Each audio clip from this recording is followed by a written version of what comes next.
Good morning সবাইকে। আমি doctor বিকাশ প্রসাদ Chowdhury, consultant dental surgeon. আজকে আপনার সামনে খুব একটা ভাইটাল টপিক নিয়ে প্রস্তুত হয়েছি। টপিকের নাম হচ্ছে হ্যালিটোসিস। আমার কাছে কয়েকবার পেশেন্ট এটা নিয়ে কমপ্লেন করেছে যে ডাক্তারবাবু, আমি কোনো মদ খাই না, কোনো নেশা করি না, কিন্তু তবুও আমার মুখে গন্ধ বেরোয়। তো যার ফলে আমি খুব চিন্তা ভাবনা করে এই জিনিসটা, এই টপিকটা আপনার সামনে প্রস্তুত করছি। তো প্রথম হচ্ছে যে যদি আমি প্রপারভাবে ব্রাশ না করি, avoid proper brushing with tongue cleaning, মানে ভালোভাবে মুখ না পরিষ্কার করি এবং জিভ ভালোভাবে ক্লিন না করি, যার ফলেও আমার হেলিটোসিস হবে, মুখ থেকে দুর্গন্ধ বেরোবে। 2 নম্বর পয়েন্ট হলো জেরিস্টোমিয়া, মানে মুখের যে পরিমাণে লালা বেরোচ্ছে সেই পরিমাণটা কমে গেছে, লালা বেরোনো কম হয়ে গেছে, যার ফলে মুখের জীবাণু প্রচুর গ্রো করে যায়। বিকজ লালা যেটা আছে, saliva act as a buffering agent, ওই কী করে মুখের মানে সব জিনিসটাকে ব্যালেন্স করে রাখে।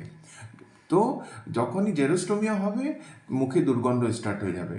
3 নম্বর পয়েন্ট হলো ক্রাউডেড টুথ, মানে যদি আঁকা বাঁকা দাঁত থাকে, ওই কন্ডিশনে আমার ব্রাশ ভালোভাবে পৌঁছাতে পারে না, মানে আমি দাঁতটাকে ক্লিন করতে পারি না, তখনও এই যে আপনার হেলিটোসিস হবে।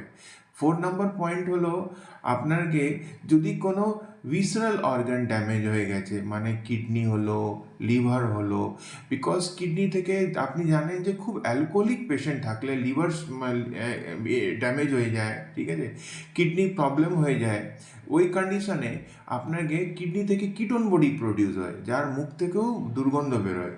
5 নম্বর পয়েন্ট হলো ডায়াবেটিক কন্ডিশন, যখন সুগার প্রচুর হয়ে যায় তখনও মুখ থেকে একটা ব্যাড স্মেল আসে।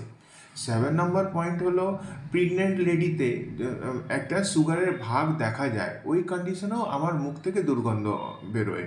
8 নম্বর পয়েন্ট হলো পেরিওডন্টাইটিস বা জিঞ্জিভাইটিস, মানে মাড়ি থেকে রক্ত বেরোচ্ছে, ওই কন্ডিশনেও মুখ থেকে দুর্গন্ধ বেরোয়।